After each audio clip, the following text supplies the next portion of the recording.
Hai, Assalamualaikum dan selamat tengah hari. Saya kini berada di Litar Motegi bersempena dengan Japanese GP. Jadi kalau kita tengok weather kat sini sebenarnya agak terik lah, walaupun lebih kurang 28 Celsius tapi cuacanya memang terik.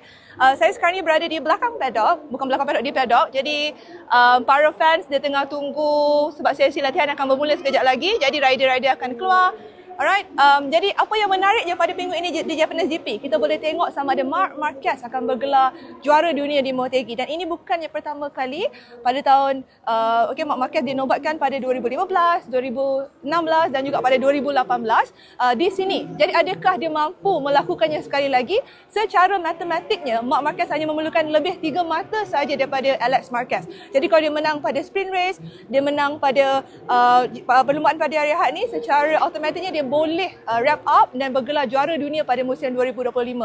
Dan kalau kita tengok pada statistik ya, Marc Marquez di Motegi lebih strong berbanding dengan Alex Marquez. Paling rendah rekod yang Marc Marquez pernah dapat di Motegi adalah di P4.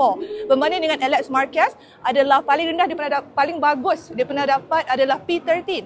Jadi kalau kita tengok tadi pun di sesi latihan FP1, Marc Marquez ketiga terpantas dan Alex Marquez bergelut sedikit berada di P15.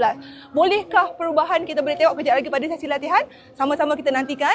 Jadi saya akan bawakan berita dari semasa ke semasa daripada Motegi. Dan untuk yang belum lagi dapatkan tiket MotoGP, Malaysian GP pada Oktober ini, jangan lupa layari www.sepangcircuit.com.